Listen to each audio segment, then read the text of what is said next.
docteur en médecine, médecin du sport, directeur de thèse à l'université, mon propos est de vous présenter quelques éléments simples permettant de mieux comprendre le monde moderne dans lequel nous vivons et vous aider à prendre de bonnes décisions pour protéger votre santé.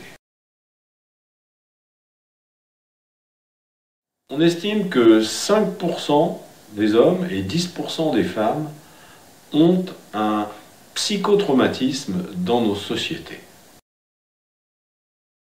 Les psychotraumatismes engendrent des modifications du fonctionnement mental défavorables. Le premier de ces dysfonctionnements est ce qu'on appelle la mémoire traumatique. Le sujet va revivre les événements traumatiques, va avoir une hypervigilance, va avoir tout un cortège de symptômes qui vont l'empêcher de vivre normalement. Et puis, d'autre part, il pourra avoir une dissociation, une désorganisation importante du fonctionnement mental et des comportements. Ces troubles sont générés par des traumatismes qui sont infligés par des tiers.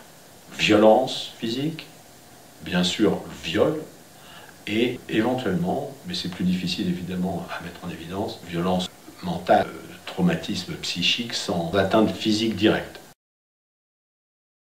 Des découvertes récentes, très étonnantes, montrent que ces traumatismes engendrent des modifications du fonctionnement de nos gènes. C'est ce qu'on appelle l'épigénétique. On peut voir clairement sur les gènes les modifications de fonctionnement de ces gènes. Les professeurs Isabelle Mansuy et Arianna Giacobino nous expliquent cela très bien. C'est sans doute un tournant important dans la compréhension des troubles mentaux à partir de maintenant.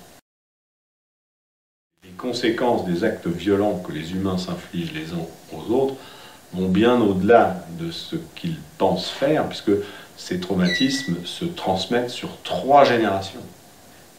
Être violent avec quelqu'un, c'est désorganiser le fonctionnement de l'humanité sur 3 générations. Si cela se savait, cela pourrait peut-être retenir certaines violences que les humains s'infligent les uns aux autres.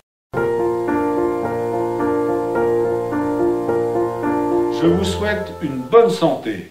Au revoir.